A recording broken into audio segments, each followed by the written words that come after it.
2027 সালে আমরা তিস্তা মহাপরিকল্পনা কাজ শুরু করবই। উত্তরাঞ্চলে আমাদের কয়েক লক্ষ মানুষের ইনশাআল্লাহ তাদের দীর্ঘদিনের যে দুর্দশা সেই দুর্দশা লাঘব করে স্বাবলম্বী করে তুলবো ইনশাআল্লাহ।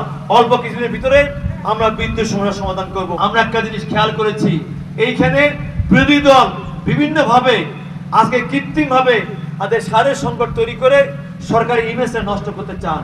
আমি যদি বলতে চাই, একটা দিক খেয়াল করবেন, এই যে যত সারের ডিলার দেখি বিএনপি আমলে নিয়োগ দেওয়া হয়েছে, বলেন সেই বিগত আমলে দেওয়া হয়েছে, ওই বাপ বেটা শুরু করে করতে আসে।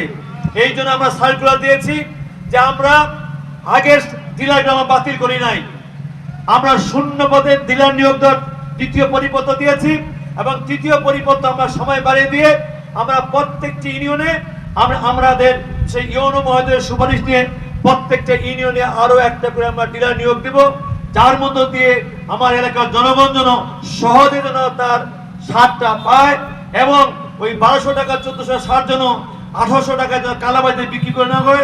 এই জন্য আমরা আইন পক্ষের সংস্থার কাছে বিশেষভাবে অনুরোধ করব, আপনারা সেইগুলো খেয়াল করবেন, কারণ কিছু কিছু অসৎ উপায়ী আছেন তারা এইভাবে ফ্যাসিস্টের সঙ্গে মিলে তারা এই অপকর্মগুলো করে যাচ্ছেন। আমাদের এই অঞ্চলে নীলফামারী, রংপুর, কুড়িগ্রাম, গাইবান্ধা এই অঞ্চলের মানুষের প্রাণের দাবি হচ্ছে তিস্তা মহাপরিকল্পনা। ইতিমধ্যে তিস্তা মহাপরিকল্পনা নিয়ে আমরা দফায় দফায় কাজ করছি। আশা করছি ইনশাআল্লাহ 2027 সালে আমরা তিস্তা মহাপরিকল্পনা কাজ শুরু করবই।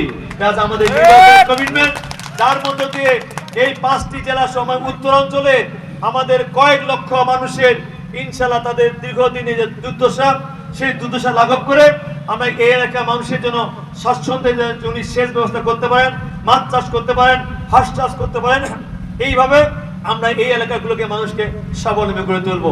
আমাদের মাননীয় প্রধানমন্ত্রী নির্বাচন ইশতেহারে বলেছেন আমরা সরকার গঠন করলে আমরা 5 বছরে 25 কোটি বৃক্ষরোপণ করব।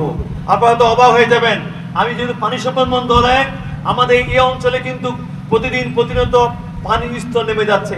আগে একটা সময় ছিল 20 থেকে 25 ফিট খুঁড়লে কিন্তু আমরা টিউবওয়েলে পানি পেতাম, এখন পাই, এখন 200 ফিট খুঁড়ে পানি পাওয়া যায় না।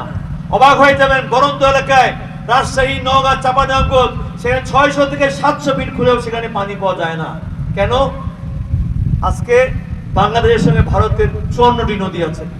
আসলে এই 54টি নদী কি এখন জীবিত আছে? বাংলাদেশের সবচেয়ে বেশি নদী হচ্ছে কুড়িগ্রাম আর দ্বিতীয় বৃহত্তম হচ্ছে আমার পঞ্চগড়। কুড়িগ্রামের 54টি নদী এবং আমার পঞ্চগড়ে 50টি নদী। সে পঞ্চগড়ে মনে এখন 10টা নদী জীবন্ত নাই। এই যে আজকে এই অবস্থা, আজকে বিভিন্ন জায়গায় বাঁধ দিয়ে, বিভিন্ন জায়গায় সুইচ গেট করে, বিভিন্ন জায়গায় ব্যারেজ দিয়ে আজকে আমাদের পানিকে এইভাবে বিভিন্নভাবে প্রবাহিত করে আজকে বাংলাদেশকে মরুভূমি করার চেষ্টা করা হচ্ছে। আমি ভারতের বিশেষ করে ভারত সরকারের আমি অনুরোধ করব, আসুন যদি আমাদেরকে বন্ধু মনে করেন তাহলে এই যে আমাদের বাংলাদেশকে মরুভূমিতে রক্ষা করার জন্য জাতিসংঘ সনদের ভিতরে যেভাবে বাংলাদেশকে যে ন্যায্য হিস্সা আছে সেই পানিগুলো আমাদের দেওয়ার ব্যবস্থা করুন। তাহলে মনে করব আপনারা বাংলাদেশকে বন্ধুত্বের সম্পর্ক রাখতে চান। আজকে আমাদের বিদ্যুতের বিষয়গুলো আপনারা হয়তো দেখছেন যে বিগত দিনে এই যে বিদ্যুৎ নিয়ে তেলেসপাতি ছিল, বিদ্যুৎ চুরি ছিল, বিভিন্ন প্রকল্প নিয়ে আজকে আমরা সরকার গঠন কেবল 6 মাস।